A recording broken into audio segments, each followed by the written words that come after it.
Istri tidak becus. Mulai bulan depan, gaji suamimu biar aku saja yang pegang. Ucapan ibu mertua itu menampar harga diriku. Aku hanya tersenyum kecil, seolah mengalah. Ia pasti mengira aku benar-benar kalah. Tapi besok paginya, ku buat dia histeris saat masuk rumah. Yuk, absen dulu di kolom komentar. Sobat kisah berasal dari kota mana saja? Jangan lupa tekan like dan subscribe, ya. Dukungan kalian sangat berarti agar channel ini terus berkembang dan bisa menyajikan cerita yang lebih seru. Terima kasih. Aku belajar diam sejak hari pertama menikah. Diam bukan karena tak punya suara, melainkan karena setiap kalimat yang keluar dari mulutku selalu berakhir menjadi kesalahan. Entah nadaku dianggap kurang sopan, kata-kataku dinilai berlebihan, atau niat baikku diterjemahkan sebagai pembelaan diri yang tidak tahu tempat. Sejak itu, aku memahami satu hal yang pahit namun nyata. Di rumah ini, aku bukan penentu, melainkan penyesuaian. Pagi itu, seperti pagi-pagi sebelumnya, aku bangun lebih awal dari matahari. Dapur masih gelap, udara dingin merayap di sela-sela kakiku saat aku menyalakan lampu kecil di atas kompor. Aku menanak nasi, menyiapkan lauk sederhana, dan memastikan semuanya siap sebelum ibu mertua terbangun. Bukan karena beliau memintanya secara langsung, melainkan karena aku sudah hafal konsekuensi bila terlambat sedikit saja. Tatapan tajam, desahan panjang, atau kalimat yang dilontarkan tanpa perlu ditujukan langsung padaku. Aku istri yang bekerja. Setiap hari aku berangkat pagi, pulang menjelang senja, membawa lelah yang sama seperti suamiku.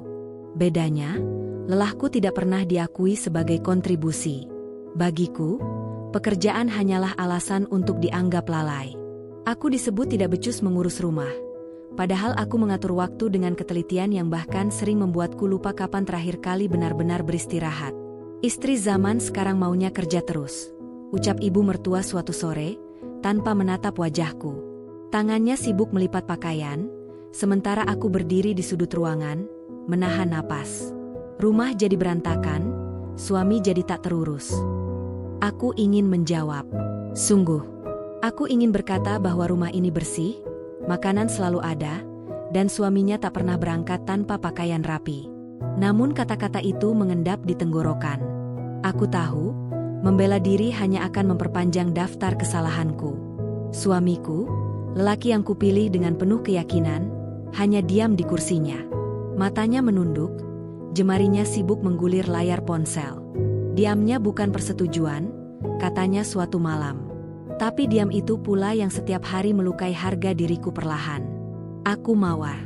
Nama yang katanya indah, namun sering terasa seperti hiasan yang mudah diinjak. Di hadapan orang luar, aku istri yang terlihat beruntung. Suami mapan, rumah cukup besar, keluarga lengkap. Namun tak banyak yang tahu bahwa setiap senyumku lahir dari latihan panjang menahan air mata. Ibu mertua tidak pernah memanggil namaku dengan nada netral. Selalu ada tekanan di setiap suku kata, seolah namaku sendiri adalah kesalahan. Ia sering membandingkanku dengan perempuan lain, entah tetangga, saudara jauh, atau cerita lama yang tak pernah bisa kupastikan kebenarannya. Dulu, menantu ibu itu tahu diri, katanya suatu hari. Gajinya diserahkan semua. Tidak neko-neko. Kalimat itu seperti pisau tipis yang diselipkan di antara tulang rusukku. Tidak dihunus, tapi cukup untuk mengingatkanku bahwa aku sedang diancam.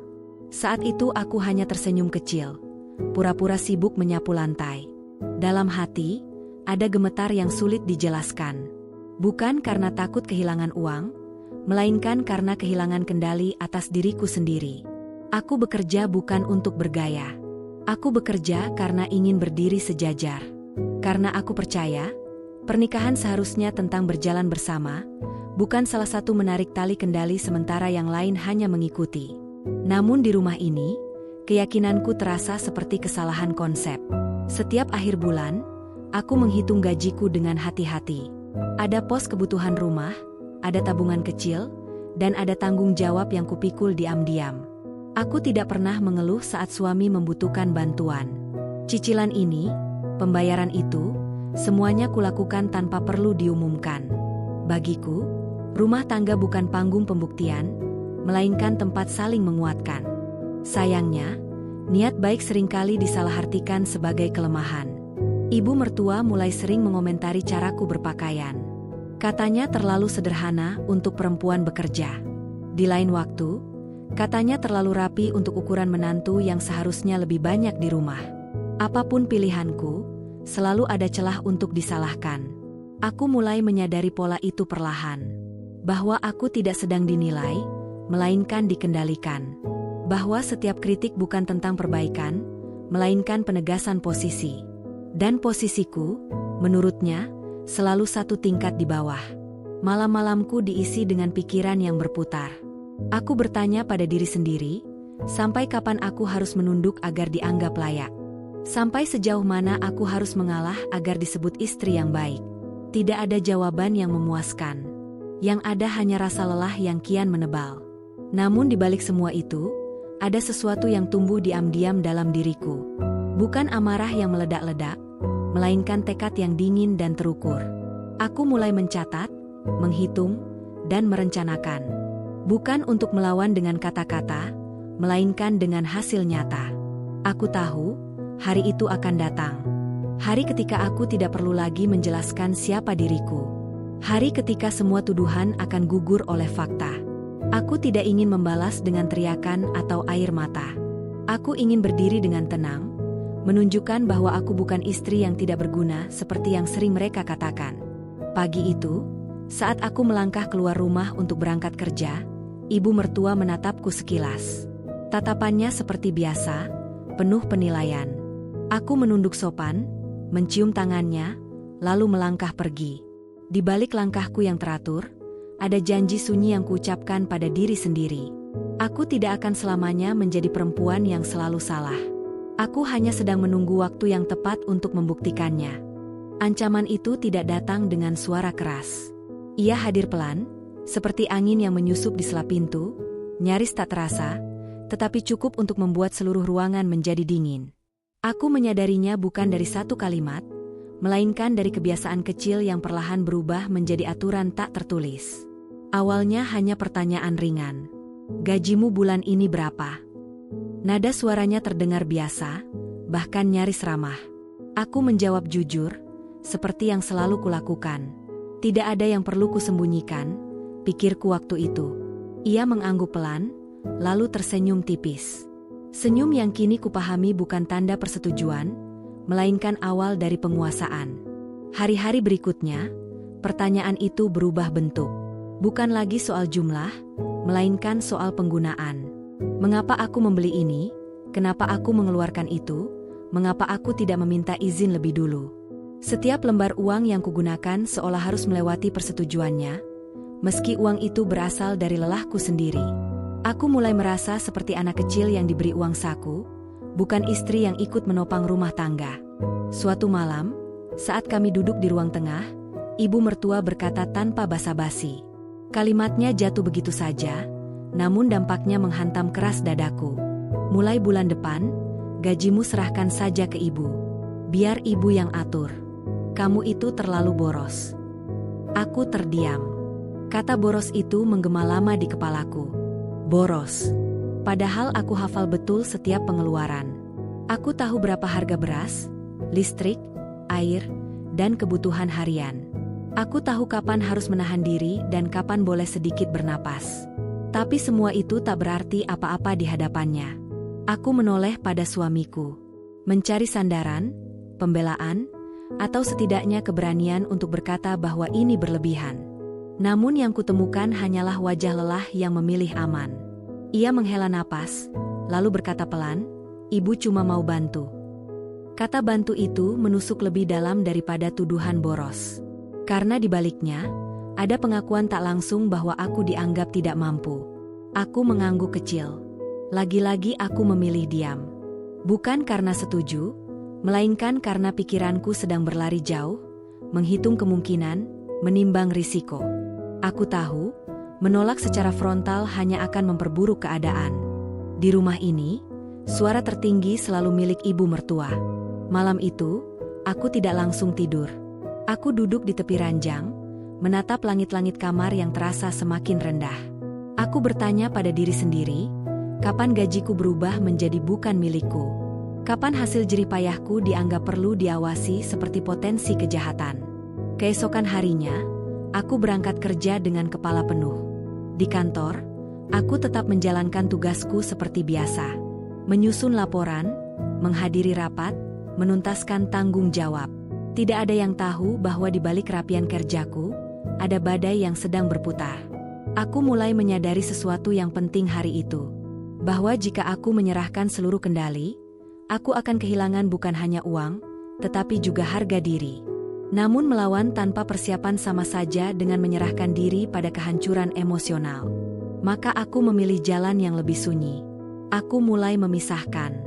Bukan secara kasar, melainkan rapi dan terencana. Aku membuka catatan keuangan pribadi, lebih rinci dari sebelumnya. Setiap rupiah ku catat, setiap pengeluaran ku timbang manfaatnya. Aku tahu, suatu hari semua ini akan menjadi bukti, bukan pembelaan kosong. Ibu mertua semakin sering mengawasi gerakku.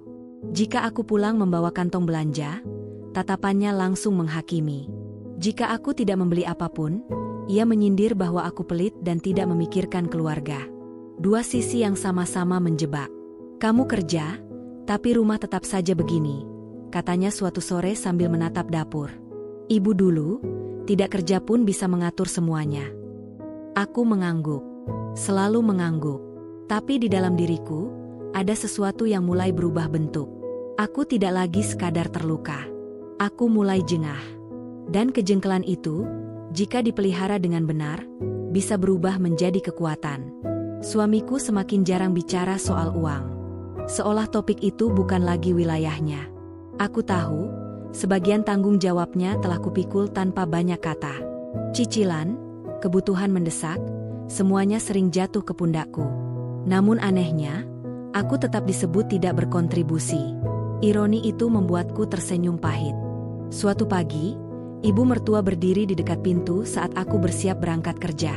"Jangan lupa, nanti gajimu ditransfer ke rekening ibu," katanya, seolah itu keputusan final yang tak bisa diganggu-gugat. Aku menatapnya sekilas, lalu mengangguk sopan. "Iya, Bu." Jawaban itu membuatnya puas. Namun ia tidak tahu, di balik kata iya itu, aku sedang menyusun pagar. Bukan untuk mengurung diri, melainkan untuk melindungi apa yang masih bisa kuselamatkan. Aku mulai memahami bahwa diamku selama ini telah disalahartikan sebagai kelemahan. Padahal sesungguhnya, aku hanya menunggu momen yang tepat. Aku tidak ingin meledak tanpa arah. Aku ingin melangkah dengan kepastian. Di perjalanan menuju kantor, aku memandang keluar jendela. Jalanan padat, orang-orang berkejaran dengan waktu, sama sepertiku. Namun di tengah hiruk-pikuk itu, pikiranku terasa jernih. Untuk pertama kalinya sejak lama, aku tahu apa yang harus kulakukan. Jika mereka ingin mengendalikan gajiku, aku akan menunjukkan bahwa aku mampu mengendalikan hidupku sendiri. Bab ini bukan tentang perlawanan terbuka. Ini tentang kesadaran. Tentang titik ketika aku berhenti bertanya apakah aku cukup, dan mulai memastikan bahwa aku siap. Siap untuk hari ketika aku tidak lagi meminta pengertian, melainkan menyodorkan bukti. Dan hari itu, aku tahu, tidak akan lama lagi. Aku mulai terbiasa dengan rasa sesak yang muncul setiap kali melangkah masuk rumah. Seolah udara di dalamnya lebih berat daripada di luar. Bukan karena tembok atau atapnya, melainkan karena kata-kata yang seringkali melayang tanpa perlu diarahkan langsung padaku. Kata-kata yang tahu betul kemana harus menghantam. Sejak pembicaraan soal gaji itu, sikap ibu mertua berubah semakin terang-terangan. Ia tidak lagi sekadar menyindir. Kini, ia menilai, mengatur, dan memutuskan seolah aku hanyalah bagian kecil dari sistem yang ia bangun sendiri. Aku bukan istri bagi putranya, melainkan pengikut yang harus patuh. Suatu siang, aku pulang lebih awal karena pekerjaanku selesai lebih cepat. Aku berharap bisa beristirahat sejenak, merebahkan tubuh yang lelah. Namun harapan itu runtuh begitu aku membuka pintu dan mendengar suaranya dari ruang tengah. "Istri kerja kok pulangnya sore terus? Giliran pulang cepat malah bengong. Tidak ada inisiatif." Aku berhenti melangkah. Tas masih tergantung di bahuku. Kata bengong itu membuatku ingin tertawa sekaligus menangis. Aku baru saja menyelesaikan laporan yang menyita fokus berjam-jam, tetapi di rumah ini, kerja kerasku tak pernah punya arti. Aku menaruh tas, lalu masuk ke dapur tanpa berkata apapun. Tanganku bergerak otomatis, mencuci piring yang sudah bersih, hanya agar aku punya alasan untuk menunduk. Dalam diam, aku mengatur napas. Aku belajar cara menangis tanpa air mata. Caranya dengan menelan semuanya sampai dada terasa nyeri. Ibu mertua gemar membandingkan. Setiap kali ada cerita tentang perempuan lain, selalu berakhir dengan kalimat yang merendahkanku. Katanya, perempuan itu pandai mengatur suami. Perempuan ini tahu diri. Perempuan itu tidak banyak maunya. Dan aku selalu menjadi contoh yang salah. Kamu ini terlalu banyak mikir, ucapnya suatu hari. Makanya hidupmu tidak beres. Aku ingin bertanya, hidup yang beres menurut siapa? Tapi aku memilih menelan pertanyaan itu. Aku sudah terlalu sering kalah dalam perdebatan yang tidak pernah adil sejak awal. Yang paling menyakitkan bukan kata-katanya, melainkan fakta bahwa semua itu disampaikan di depan suamiku. Lelaki yang seharusnya menjadi tempatku berlindung, justru sering menjadi penonton yang pasif. Kadang ia menegur ibunya dengan nada lembut, namun lebih sering ia memilih diam, seolah berharap badai akan reda dengan sendirinya. Namun badai tidak pernah reda jika terus dibiarkan. Malam hari menjadi satu-satunya waktu ketika aku benar-benar sendiri. Aku duduk di kamar, menyalakan lampu kecil, dan membuka catatan yang mulai terisi rapat. Angka-angka, rencana, target.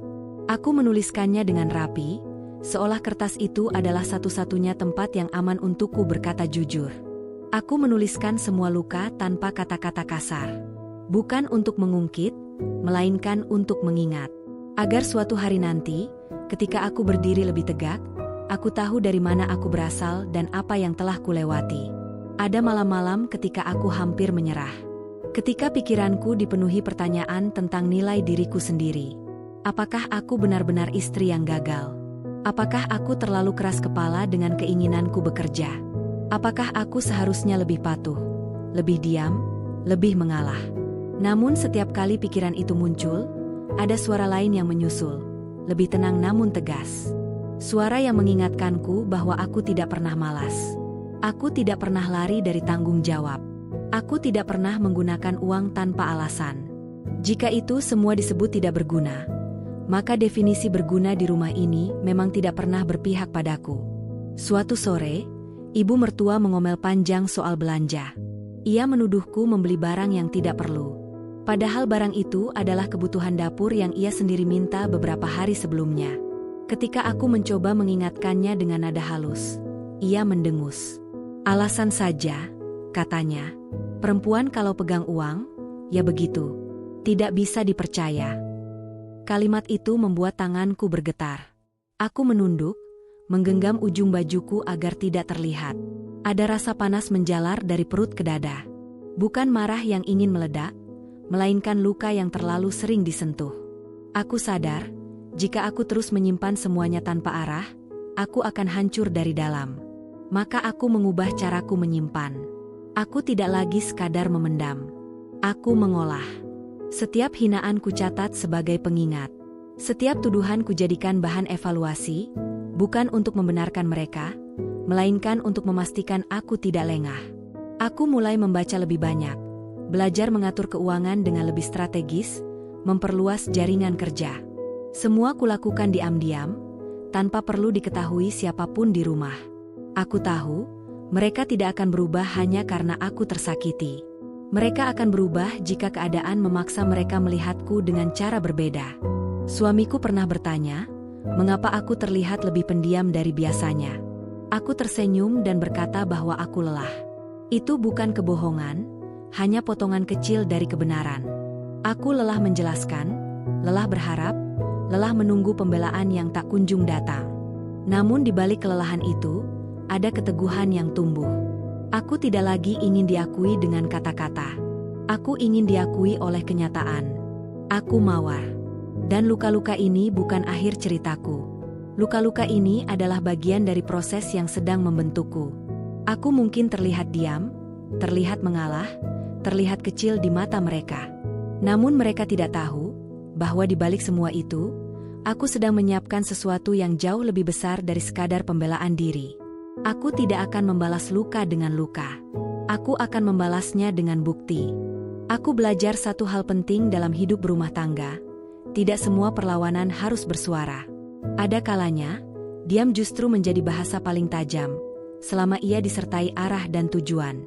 Babak hidupku memasuki fase itu tanpa seremoni, tanpa pengumuman, hanya perubahan kecil yang nyaris tak disadari siapapun selain diriku sendiri.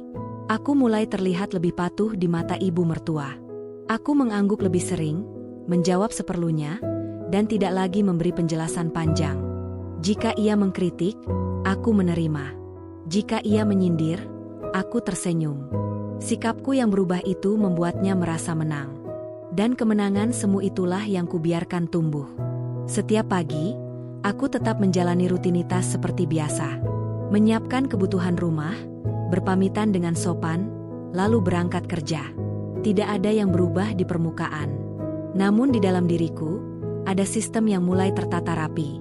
Aku berhenti bereaksi secara emosional. Aku mulai bergerak secara strategis. Di kantor, aku mengambil lebih banyak tanggung jawab. Bukan karena ambisi semata, melainkan karena aku tahu setiap peluang adalah batu pijakan. Aku menyimpan kepercayaan dari atasan, membangun reputasi perlahan, dan memastikan namaku mulai diperhitungkan. Tidak dengan membanggakan diri, melainkan dengan hasil kerja yang konsisten. Sementara itu, di rumah, ibu mertua semakin sering mengatur. Ia mencatat pengeluaran, menghitung belanja, bahkan mengomentari caraku mengatur waktu. Anehnya, aku tidak lagi merasa tertekan seperti sebelumnya. Mungkin karena aku sudah berhenti berharap ia akan mengerti. Aku mulai memisahkan ruang dalam kepalaku. Ada ruang untuk bertahan, dan ada ruang untuk bertumbuh. Di ruang bertahan, aku tetap menjadi menantu yang sopan. Di ruang bertumbuh, aku menjadi diriku sendiri, merdeka dari penilaian siapapun. Suamiku memperhatikan perubahan itu, meski tidak pernah menanyakannya secara langsung. Ia mungkin mengira aku sudah pasrah. Dan aku membiarkan asumsi itu hidup. Bagiku, ini bukan tentang membuktikan apapun kepadanya saat ini. Ini tentang menyiapkan fondasi yang kuat, agar aku tidak goyah ketika waktunya tiba. Malam hari menjadi waktu favoritku. Setelah semua terlelap, aku duduk dengan buku catatan dan pikiranku sendiri. Aku menyusun rencana keuangan jangka panjang, menghitung kemungkinan, dan menyiapkan langkah antisipasi. Aku tidak lagi mengandalkan harapan. Aku mengandalkan perhitungan. Aku mulai menyadari bahwa selama ini, ibu mertua merasa berkuasa karena ia menguasai informasi. Ia tahu siapa berutang, siapa membutuhkan apa, siapa bergantung pada siapa. Maka aku melakukan hal yang sama, dengan caraku sendiri. Aku mempelajari kondisi keluarga, kewajiban yang tertunda, dan potensi yang bisa dimaksimalkan. Ada kepuasan kecil setiap kali aku berhasil menyelesaikan satu tanggung jawab tanpa diketahui. Bukan karena ingin menyembunyikan, melainkan karena aku ingin melihat seberapa jauh aku bisa berjalan tanpa pengakuan. Aku ingin tahu apakah kekuatanku tetap ada meski tidak disorot. Suatu hari, ibu mertua memuji masakanku. Pujian itu singkat, kaku, dan terdengar seperti kewajiban. Namun aku menangkap sesuatu di baliknya. Ia mulai terbiasa dengan kepatuhanku. Dan kebiasaan itu membuatnya lengah. Aku tidak lagi dianggap ancaman. Aku dilihat sebagai menantu yang akhirnya tahu tempat. Label itu justru memberiku ruang. Ruang untuk bergerak tanpa dicurigai, ruang untuk mengatur tanpa diawasi terlalu ketat. Di tempat kerja, aku mulai mendapatkan tawaran kecil. Bukan proyek besar, tetapi cukup untuk membuka jalan. Aku tidak menceritakannya pada siapapun di rumah. Tidak karena curiga, melainkan karena aku ingin menjaga energi positif itu tetap utuh, tidak terkontaminasi oleh komentar yang tidak perlu. Aku belajar menahan diri untuk tidak berbagi kabar baik terlalu cepat. Karena di rumah ini, kabar baik seringkali berubah menjadi alat ukur baru untuk merendahkan. Maka aku menyimpannya sebagai rahasia yang manis, hanya untukku. Ada hari-hari ketika ibu mertua kembali melontarkan kalimat yang meremehkan. Namun aku menyambutnya dengan ketenangan yang bahkan mengejutkanku sendiri. Kata-katanya tidak lagi menembus dadaku. Mereka hanya berhenti di permukaan, lalu jatuh tanpa bekas. Aku tahu, ini bukan karena aku kebal. Ini karena fokusku telah berpindah. Aku tidak lagi sibuk membuktikan bahwa aku tidak salah. Aku sibuk memastikan bahwa aku siap. Api itu ada, masih menyala. Namun aku tidak membiarkannya membakar. Aku menjaganya tetap kecil, terkendali, dan tepat sasaran. Aku tidak ingin membakar rumah ini. Aku hanya ingin menerangi jalanku sendiri. Jika ada yang bertanya mengapa aku terlihat begitu tenang di tengah tekanan, jawabannya sederhana. Aku tidak sedang kalah. Aku sedang menunggu. Menunggu waktu ketika semua yang kusembunyikan akan berbicara dengan sendirinya.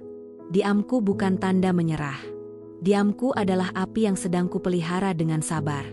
Perubahan terbesar dalam hidupku justru terjadi saat tidak ada satupun yang memperhatikannya. Tidak ada tepuk tangan, tidak ada sorak-sorai, bahkan tidak ada rasa ingin bercerita. Aku berjalan di lorong yang sunyi, menyusun langkah dengan hati-hati, memastikan setiap pijakan tidak menimbulkan suara yang bisa mengundang kecurigaan. Aku mulai memahami bahwa kekuatan tidak selalu harus ditunjukkan. Ada kalanya, kekuatan paling efektif justru bekerja dalam diam.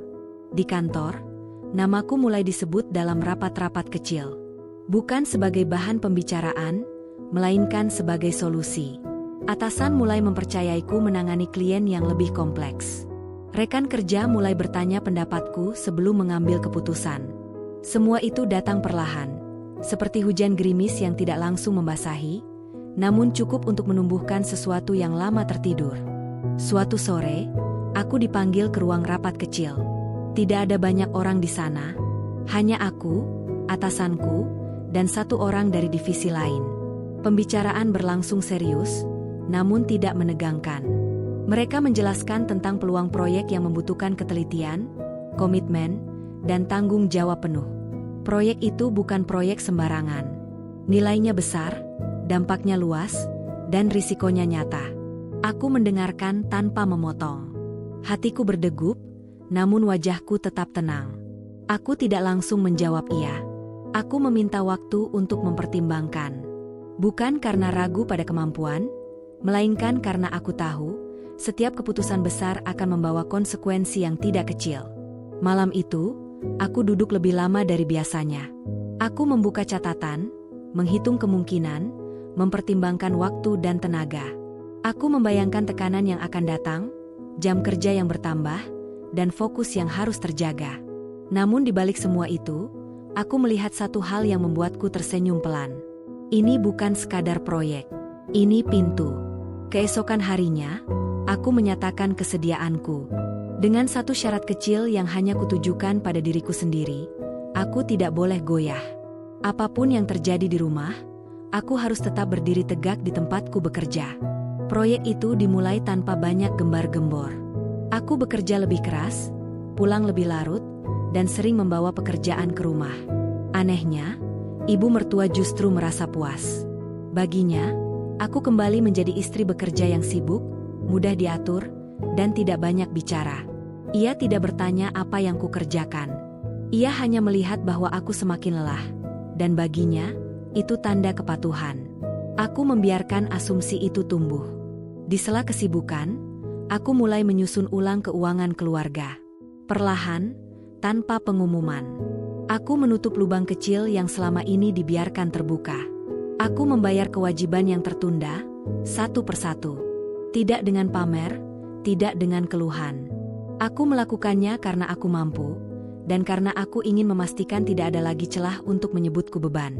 Setiap kali aku mentransfer pembayaran, ada rasa lega yang sulit dijelaskan.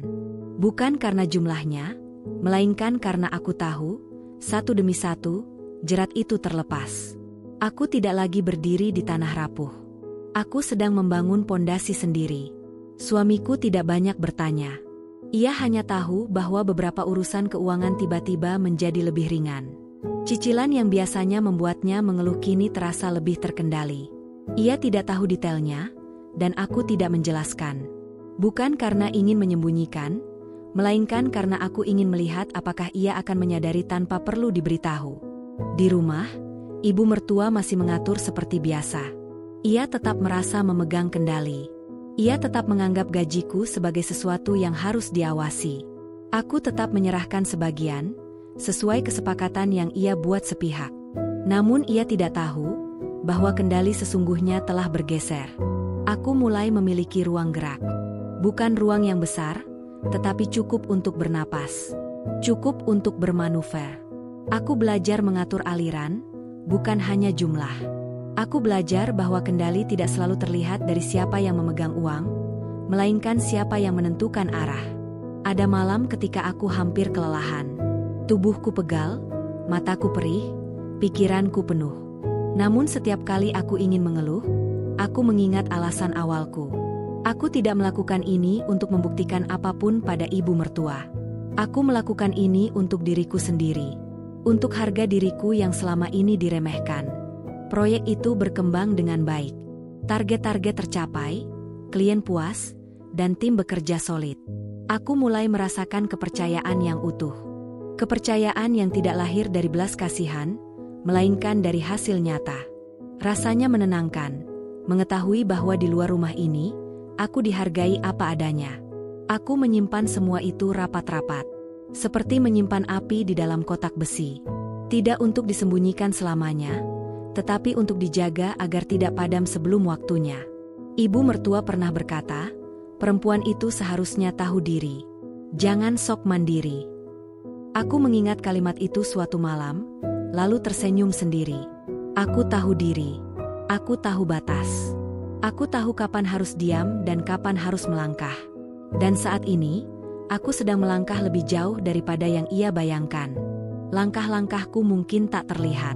Namun setiap langkah itu membawaku semakin dekat pada hari ketika aku tidak lagi berdiri di bawah bayang siapapun. Aku selalu tahu bahwa tidak ada kekuasaan yang benar-benar kokoh jika dibangun di atas rasa meremehkan orang lain. Cepat atau lambat, akan muncul retakan. Kecil pada awalnya, nyaris tak terlihat, namun cukup untuk menjadi jalan masuk bagi runtuhnya sesuatu yang selama ini terlihat utuh. Babak itu dimulai tanpa aba-aba. Tepat ketika ibu mertua merasa dirinya telah sepenuhnya menang. Sikapnya menjadi semakin berani. Ia tidak lagi sekadar mengatur, melainkan memutuskan. Setiap hal yang berkaitan dengan rumah tangga, bahkan yang menyentuh ranah pribadiku, ia ambil alih tanpa ragu. Aku seperti tidak diberi ruang untuk bernapas, apalagi berpendapat. Namun yang tidak ia sadari, justru pada saat itulah kendalinya mulai melemah. Suatu pagi, ia memanggilku ke ruang tengah. Nada suaranya dingin, penuh keyakinan bahwa aku akan patuh seperti biasa. Kamu ini kerja capek-capek, tapi hasilnya tidak kelihatan, katanya sambil melipat tangan di dada. Ibu lihat tidak ada perubahan apa-apa. Rumah tetap begini, hidup tetap pas-pasan.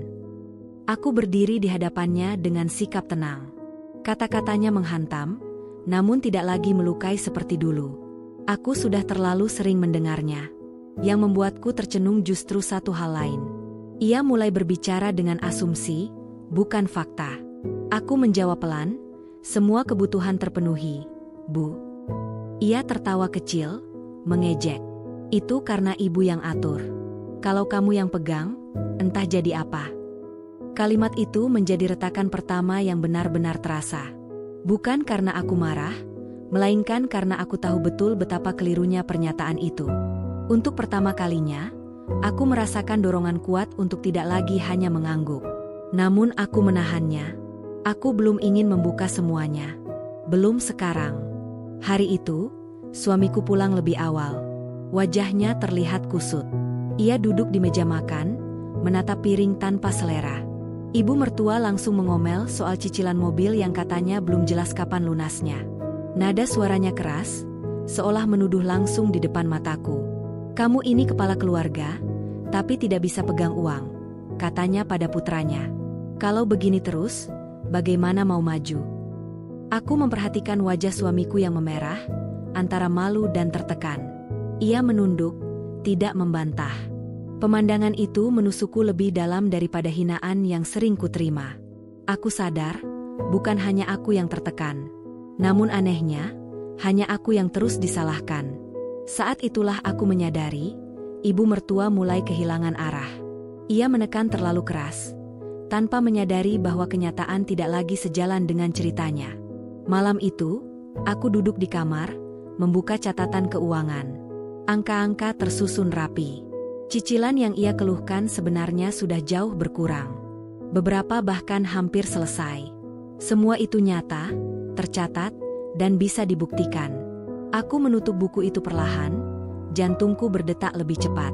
Aku tahu, waktuku semakin dekat. Tekanan di rumah semakin menjadi. Ibu mertua mulai mempertanyakan setiap langkahku. Ia curiga, bukan karena menemukan sesuatu, melainkan karena mulai merasa kehilangan kendali. Tatapannya sering tertuju padaku lebih lama dari biasanya, seolah mencari celah. "Kamu sembunyikan apa?" tanyanya suatu malam, setengah bercanda, setengah menuduh.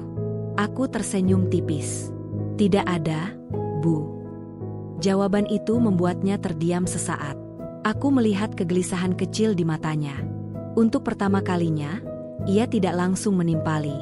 Mungkin karena dalam dirinya, ada firasat yang belum bisa ia jelaskan. Di tempat kerja, proyek besar yang kutangani mulai menunjukkan hasil signifikan. Target terlampaui, kepercayaan semakin kuat. Atasanku mulai membicarakan kelanjutan kerjasama, bahkan peluang yang lebih besar. Setiap kabar baik itu kusimpan dengan rapi, seperti menyimpan senjata yang belum ingin kugunakan. Aku pulang dengan tubuh lelah, namun pikiran jernih. Di rumah, aku tetap menjalani peran seperti biasa. Menantu yang patuh, istri yang tidak banyak bicara. Namun di balik semua itu, aku mulai menyiapkan diriku untuk kemungkinan terburuk. Aku tahu, saat kekuasaan mulai retak, orang yang terbiasa menguasai akan bertindak lebih agresif. Dan benar saja. Suatu hari, ibu mertua mengumumkan dengan nada final bahwa seluruh pengelolaan keuangan rumah akan ia pegang sepenuhnya. Tidak ada lagi ruang diskusi. Ia bahkan menyebutkan rencana untuk mengatur ulang semua pembayaran, termasuk yang selama ini telah kubantu selesaikan. "Biar jelas siapa yang bertanggung jawab," katanya. Kalimat itu membuat dadaku mengeras. Bukan karena takut, melainkan karena aku tahu, jika aku diam lebih lama, semua yang telah kubangun bisa diputar balikan. Namun aku juga tahu, jika aku bicara sekarang, tanpa strategi, aku bisa kalah dalam sekejap. Aku mengangguk, seperti biasa. Namun di dalam diriku, ada suara yang berkata tegas. Ini tidak bisa dibiarkan lebih lama. Malam itu, aku berdiri di depan cermin. Aku menatap wajahku sendiri. Wajah yang telah melalui terlalu banyak penilaian, terlalu banyak keraguan. Namun di balik mataku, aku melihat sesuatu yang berbeda. Keyakinan. Retakan itu sudah ada. Kekuasaan yang selama ini menekanku tidak lagi utuh. Aku tidak tahu persis bagaimana ledakan itu akan terjadi. Aku hanya tahu satu hal. Ketika saatnya tiba, aku tidak akan lagi mundur. Bab ini bukan tentang ledakan. Ini tentang detik-detik sebelum semuanya berubah. Ada satu titik dalam hidup ketika diam tidak lagi menjadi pilihan bijak, melainkan bentuk pengkhianatan terhadap diri sendiri. Titik itu datang kepadaku pada pagi yang tampak biasa, namun menyimpan getaran yang berbeda di udara. Aku bisa merasakannya sejak membuka mata. Ada sesuatu yang akan berubah, entah aku siap atau tidak. Pagi itu, ibu mertua bangun lebih awal dari biasanya. Langkahnya terdengar tegas, lebih berat. Ia menata ruang tamu dengan cara yang hampir demonstratif, seolah ingin menunjukkan bahwa hari ini akan ada keputusan penting. Aku menyiapkan sarapan dengan gerakan tenang, meski dadaku berdebar pelan. Saat kami duduk bersama, ia membuka pembicaraan tanpa menunggu suasana. "Ibu sudah pikirkan matang-matang," katanya, suaranya datar namun penuh tekanan. "Mulai sekarang, semua pemasukan keluarga harus satu pintu. Tidak ada lagi uang yang diatur sendiri-sendiri." Aku menatap piringku. Nasi terlihat biasa saja, namun rasanya hambar di lidah. Kata satu pintu itu terdengar seperti vonis. Bukan hanya soal uang, melainkan tentang kendali penuh atas hidupku. Suamiku menoleh ke arahku sekilas, lalu kembali menunduk. Aku melihat kegelisahan di wajahnya, tetapi juga keraguan-raguan. Ia terjepit di antara ibunya dan aku, namun selalu memilih posisi yang paling aman untuk dirinya sendiri. "Ini demi kebaikan bersama," lanjut ibu mertua. "Biar tidak ada lagi salah paham. Mawar juga tidak perlu repot mikir." Kalimat terakhir itu membuat tanganku berhenti bergerak. Tidak perlu repot mikir. Seolah berpikir adalah kesalahan yang seharusnya tidak kulakukan sejak awal. Aku menarik napas panjang. Untuk pertama kalinya sejak lama, aku tidak langsung mengangguk. "Bu," kataku pelan, namun jelas. Suaraku sendiri terdengar asing di telingaku. Saya selama ini juga mikir untuk keluarga. Ruangan itu mendadak sunyi. Ibu mertua menatapku, alisnya terangkat, seolah tidak percaya aku berani menyela. "Mikir apa?" tanyanya tajam. "Hasilnya apa?" Pertanyaan itu menggantung, berat. Disitulah aku tahu, aku sudah berada di tepi jurang. Satu langkah mundur berarti kembali tenggelam. Satu langkah maju berarti menghadapi badai. Aku memilih maju, meski perlahan. Hasilnya tidak selalu kelihatan, jawabku, tapi bukan berarti tidak ada. Ibu mertua tertawa kecil, tawa yang tidak mengandung humor. "Kamu ini pintar bicara saja. Kalau memang ada hasilnya, tunjukkan." Kalimat itu adalah tantangan terbuka. Dadaku berdegup kencang. Inilah momen yang selama ini kupersiapkan, namun tetap terasa menakutkan saat benar-benar datang. Aku menoleh pada suamiku. "Kamu tahu cicilan mobilmu yang sering ibu keluhkan?" Ia mengangguk pelan, terlihat bingung. "Itu sudah jauh berkurang," kataku. "Beberapa pembayaran terakhir diselesaikan tanpa tunggakan." Ibu mertua menatapku tajam. "Maksud kamu apa?" Aku berdiri. Lututku sedikit gemetar, tetapi aku memaksa tubuhku tetap tegak. "Maksud saya, selama ini saya ikut mengatur, membantu, tanpa ribut." Ruangan itu terasa semakin sempit. Ibu mertua berdiri menyusul, wajahnya memerah. "Kamu berani-beraninya mengatur di belakang ibu?" Aku menelan ludah. "Saya tidak mengatur di belakang siapapun, Bu. Saya mengatur agar keluarga ini tetap jalan." Suamiku berdiri, tampak terkejut. "Mawar, maksudmu selama ini?" Aku menatapnya, untuk pertama kalinya tanpa ragu. "Iya, saya tidak bilang karena tidak ingin jadi perdebatan." Ibu mertua menggeleng keras. "Omong kosong. Kalau benar begitu, kenapa kamu diam saja?" Aku tersenyum tipis, getir. Karena setiap kali saya bicara, saya dianggap salah. Kalimat itu jatuh seperti benda berat. Tidak ada yang langsung menjawab. Aku bisa melihat perubahan di wajah suamiku. Ada keterkejutan, ada penyesalan, dan ada rasa bersalah yang mulai muncul. Namun ibu mertua belum selesai. "Kamu mau terlihat hebat sekarang?" katanya sinis. "Pamer setelah semuanya beres?" Aku menggeleng pelan. "Saya tidak pamer. Saya hanya tidak mau dianggap tidak berguna lagi." Suara itu keluar lebih lirih dari yang kuharapkan. Namun justru itulah yang membuatnya terasa jujur. Untuk sesaat, ibu mertua terdiam. Matanya menatapku dengan cara yang berbeda. Bukan lagi sekadar meremehkan, melainkan menimbang. Hari itu tidak berakhir dengan kemenangan. Tidak ada pelukan, tidak ada permintaan maaf. Namun ada sesuatu yang berubah secara mendasar. Dominasi yang selama ini terasa mutlak, kini goyah. Ibu mertua tidak lagi berbicara panjang lebar. Ia masuk ke kamarnya dengan langkah keras, meninggalkan ruang tamu dalam keheningan yang berat. Suamiku duduk kembali, memegang kepalanya. "Kenapa kamu tidak pernah cerita?" tanyanya pelan. Aku duduk di hadapannya. "Karena aku lelah membela diri." Ia tidak menjawab. Namun aku tahu, benih kesadaran telah ditanam. Entah akan tumbuh atau mati, itu di luar kendaliku. Tugasku hanya satu, jujur pada diriku sendiri. Malam itu, aku tidak menangis. Tidak juga merasa lega sepenuhnya. Aku hanya merasa berdiri. Untuk pertama kalinya, aku berdiri di hadapan mereka sebagai diriku sendiri, bukan bayangan yang selalu salah. Setelah hari itu, rumah kami tidak lagi sama. Bukan karena berubah menjadi hangat, melainkan karena keheningan yang tercipta terasa berbeda. Bukan sunyi yang menekan, melainkan sunyi yang penuh kewaspadaan. Seolah setiap orang sedang menimbang ulang posisi masing-masing, berhati-hati agar tidak melangkah terlalu jauh. Ibu mertua tidak lagi mengomentari setiap gerakku. Namun justru itulah yang membuat suasana terasa menegang. Diamnya bukan tanda penerimaan, melainkan proses berpikir.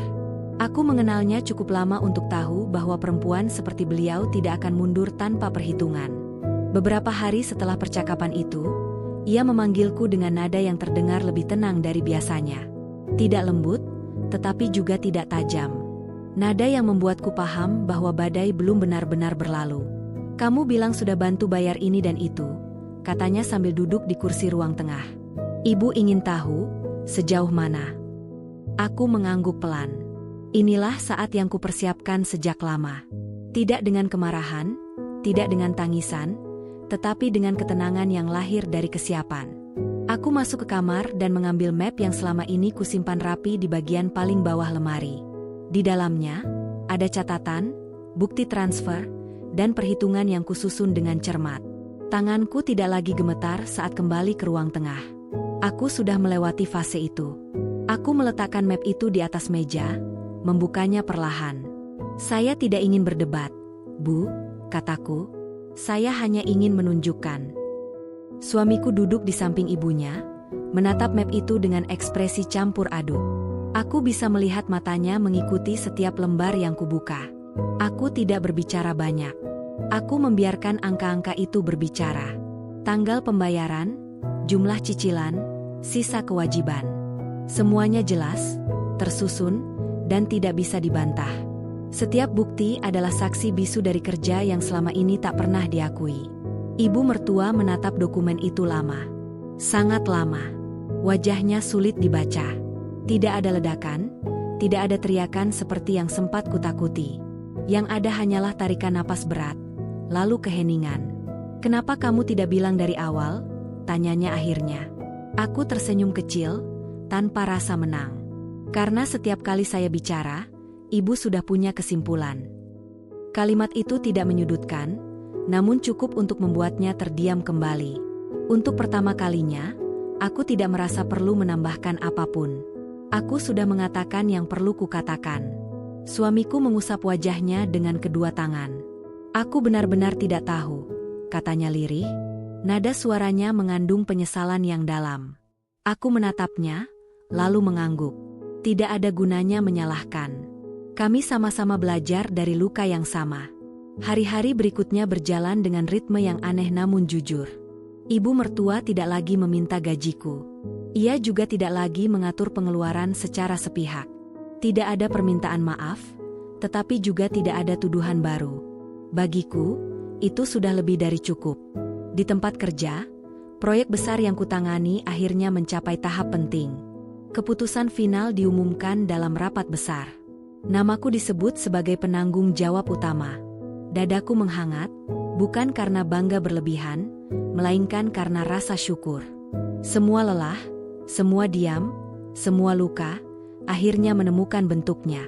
Aku pulang hari itu dengan langkah ringan. Di rumah, ibu mertua sedang duduk di ruang tamu. Ia menatapku, lalu berkata singkat, "Kamu pulang cepat." Aku mengangguk. "Iya, Bu."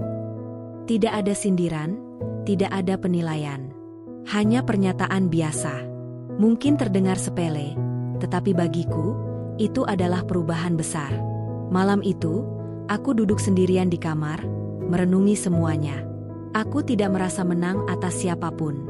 Yang kurasakan hanyalah kendali yang kembali ke tanganku. Aku tidak perlu lagi berteriak untuk didengar. Aku tidak perlu lagi membuktikan dengan emosi.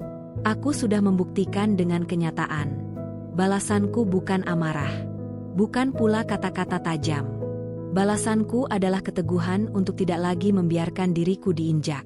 Aku memilih berdiri dengan tenang, karena disitulah kekuatanku sebenarnya. Aku tahu, hubungan kami tidak akan serta-merta menjadi sempurna. Luka tidak hilang hanya karena kebenaran terungkap. Namun setidaknya, garis telah ditarik. Aku bukan lagi istri yang bisa dikendalikan sesuka hati. Aku adalah perempuan yang tahu arah hidupnya. Perubahan yang paling terasa setelah semuanya terbuka bukanlah sikapku, melainkan sikap ibu mertua. Ia tidak lagi berdiri di pusat rumah dengan keyakinan penuh bahwa semua harus tunduk pada kehendaknya. Ada jeda dalam setiap keputusannya, ada ragu yang dulu tidak pernah hadir. Dan di balik keraguan itu, aku melihat sesuatu yang selama ini tersembunyi, ketakutan kehilangan kendali. Aku tidak merasa puas melihatnya demikian. Tidak ada kemenangan yang kurayakan dalam diam. Namun aku juga tidak lagi merasa bersalah. Aku sudah terlalu lama menanggung beban yang bukan milikku. Kini, aku hanya berdiri di tempat yang seharusnya. Ibu mertua mulai lebih sering mengurung diri di kamar. Jika keluar, ia berbicara seperlunya. Nada suaranya tidak lagi tajam, namun juga tidak sepenuhnya lunak. Ada jarak yang tercipta, bukan karena permusuhan, melainkan karena ia sedang berusaha memahami perubahan peran yang tidak pernah ia rencanakan. Suamiku perlahan berubah. Bukan perubahan yang dramatis, melainkan kesadaran kecil yang tumbuh setiap hari. Ia mulai bertanya sebelum mengambil keputusan. Ia mulai mendengarkan, sungguh-sungguh mendengarkan, bukan sekadar menunggu giliran bicara. Kadang ia memandangku lama, seolah mencoba melihat ulang perempuan yang selama ini ia anggap baik-baik saja. "Maaf," katanya suatu malam, pelan namun jelas. Aku terlalu lama diam. Aku menatapnya, lalu mengangguk. Kata maaf itu tidak menghapus masa lalu, tetapi cukup untuk membuka jalan baru. Aku tidak membutuhkan penyesalan yang berlebihan. Aku hanya ingin kejujuran, dan malam itu, ia memberikannya. Di rumah, pembagian peran mulai berubah. Tidak lagi ada perintah sepihak. Ibu mertua sesekali bertanya sebelum memutuskan sesuatu. Pertanyaan-pertanyaan itu terdengar canggung, seolah lidahnya belum terbiasa meminta pendapat dari orang yang selama ini ia anggap berada di bawahnya. "Kamu pikir ini perlu dibeli?" tanyanya suatu sore sambil menunjuk daftar belanja. Aku menoleh, sedikit terkejut. "Kalau menurut saya, bisa ditunda." Ia mengangguk, lalu mencoret item itu tanpa komentar. Gerakan kecil itu mengandung makna besar. Bukan soal belanja, melainkan pengakuan bahwa pendapatku kini memiliki bobot. Namun perubahan tidak datang tanpa gesekan. Ada hari-hari ketika ibu mertua kembali pada kebiasaan lamanya, melontarkan komentar yang menyeratkan penyesalan atas hilangnya kendali. Ia pernah berkata dengan nada getir, "Sekarang semua sudah berbeda. Ibu tidak tahu lagi harus bagaimana." Kalimat itu terdengar seperti keluhan, namun juga seperti pengakuan. Aku memilih tidak menimpali dengan sindiran. Aku tahu, kesombongan memiliki harga. Dan harga itu sedang ia bayar, perlahan, dalam bentuk kesepian dan kehilangan peran dominan. Aku tidak ingin menginjaknya saat ia terjatuh. Aku hanya ingin berdiri sejajar, tanpa harus menunduk atau meninggi.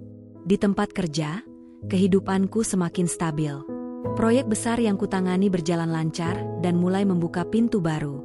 Aku tidak lagi merasa harus menyembunyikan keberhasilanku. Bukan karena ingin pamer, melainkan karena aku tidak lagi takut disalahartikan. Suatu malam, saat kami makan bersama, suamiku menceritakan kabar baik tentang pekerjaannya. Aku mendengarkan dengan penuh perhatian. Ibu mertua ikut mendengarkan, meski lebih banyak diam. Untuk pertama kalinya, makan malam kami terasa seperti keluarga, bukan arena penilaian. Aku menyadari sesuatu yang penting di babak ini, bahwa selama ini, ibu mertua tidak hanya ingin menguasai, tetapi juga takut kehilangan arti. Dalam genggamannya atas uang dan keputusan, ia merasa dibutuhkan. Ketika semua itu lepas, ia harus berhadapan dengan kekosongan yang tidak pernah ia persiapkan. Namun ketakutannya bukan lagi tanggung jawabku. Aku telah belajar membedakan empati dan pengorbanan yang merugikan diri sendiri. Aku bisa memahami perasaannya tanpa harus kembali ke posisi lama. Aku bisa menghormatinya tanpa harus menghapus diriku sendiri. Hari-hari berlalu dengan ritme baru. Tidak selalu nyaman, tetapi jujur. Aku tidak lagi menahan napas setiap kali melangkah masuk rumah. Aku tidak lagi menghitung kata agar tidak salah ucap. Aku berbicara seperlunya, bekerja sepenuh hati, dan hidup dengan kesadaran penuh bahwa aku berhak menentukan arahku sendiri. Harga kesombongan memang mahal. Kadang dibayar dengan kehormatan, kadang dengan relasi, kadang dengan kesadaran bahwa tidak semua bisa dikendalikan selamanya. Ibu mertua sedang mempelajarinya, mungkin dengan cara yang tidak ia inginkan, namun sangat ia butuhkan. Aku tidak pernah membayangkan bahwa ketenangan bisa terasa begitu asing. Setelah sekian lama hidup dalam kewaspadaan, dalam hitung-hitungan sunyi, dalam diam yang penuh strategi, ketenangan datang seperti tamu yang sopan namun canggung. Ia tidak langsung duduk nyaman. Ia berdiri sebentar di ambang pintu, memastikan dirinya benar-benar diizinkan masuk. Rumah ini akhirnya terasa seperti rumah. Bukan karena berubah menjadi hangat sepenuhnya, melainkan karena aku tidak lagi merasa terasing di dalamnya. Aku bisa berjalan tanpa mengukur langkah, berbicara tanpa menyusun pertahanan, dan menarik napas tanpa rasa takut akan penilaian yang tiba-tiba datang. Ibu mertua masih tinggal bersama kami. Hubungan kami tidak berubah menjadi manis seperti cerita-cerita yang sering dibesar-besarkan. Namun ada batas yang kini jelas. Ia tidak lagi melangkah melewati ruang yang bukan miliknya. Ia tidak lagi mengatur dengan keyakinan mutlak. Kadang, ia masih menghela napas panjang, seolah menahan sesuatu yang ingin diucapkan. Namun ia memilih diam. Dan diamnya kali ini bukan penindasan, melainkan pengakuan. Aku belajar satu hal penting dari semua ini, bahwa menang tidak selalu berarti lawan kalah. Kadang, menang berarti berhenti bertarung, karena posisi kita sudah tidak lagi berada di bawah.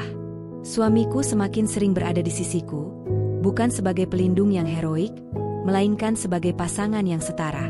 Kami mulai berbicara tentang masa depan dengan cara yang berbeda. Bukan lagi tentang bertahan, melainkan tentang bertumbuh. Ada rencana, ada diskusi, ada keputusan yang kami ambil bersama.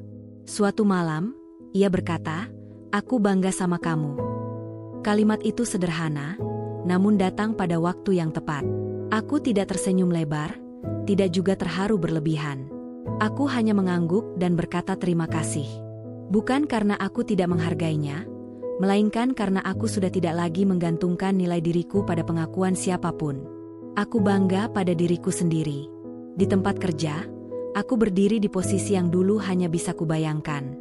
Proyek yang pernah kurahasiakan kini menjadi pijakan untuk langkah-langkah berikutnya. Aku tidak berubah menjadi perempuan yang sibuk mengejar pembuktian. Aku tetap mawar yang sama, hanya saja kini aku tahu kemana harus melangkah dan kapan harus berhenti. Aku tidak lagi takut pada bayang-bayang masa lalu. Luka-luka itu tidak hilang, tetapi tidak lagi menentukan arahku. Mereka menjadi pengingat, bukan beban. Aku menyimpannya dengan cara yang sehat, tidak untuk diungkit, melainkan untuk dimengerti. Ada satu pagi ketika ibu mertua duduk di teras, memandangi halaman. Aku menyeduh teh dan duduk di sampingnya. Tidak ada percakapan panjang.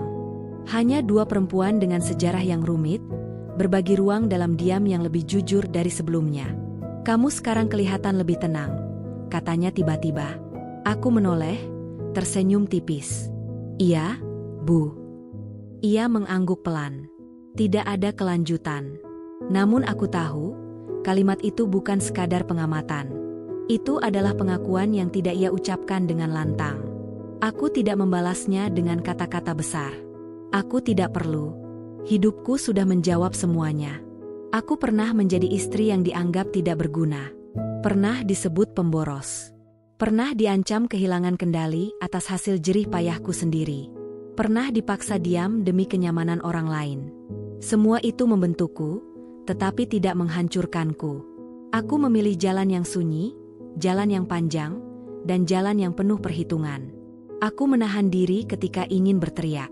Aku diam ketika ingin membantah. Bukan karena aku lemah, melainkan karena aku tahu, waktu adalah sekutu terbaik bagi mereka yang sabar dan siap. Kini aku berdiri di tempat yang berbeda. Bukan di atas siapapun, bukan pula di bawah. Aku berdiri sejajar, dengan punggung tegak dan hati yang tenang. Aku tidak lagi meminta izin untuk menjadi diriku sendiri. Jika ada yang bertanya apa balasanku atas semua penghinaan itu, jawabannya sederhana. Aku hidup dengan baik. Aku mengelola hidupku sendiri. Aku menjaga rumah tanggaku tanpa mengorbankan jati diriku. Aku tidak membalas dengan kata-kata pedas, melainkan dengan keberlanjutan yang nyata. Aku mawar. Bukan bunga yang hanya indah dipandang, tetapi akar yang kuat menahan badai. Dan kisah ini bukan tentang ibu mertua yang kalah, atau istri yang menang. Kisah ini tentang seorang perempuan yang akhirnya mengambil kembali kendali atas hidupnya, tanpa merusak, tanpa menjatuhkan, tanpa kehilangan dirinya sendiri. Aku berdiri tegak. Dan dari sinilah, hidupku benar-benar dimulai.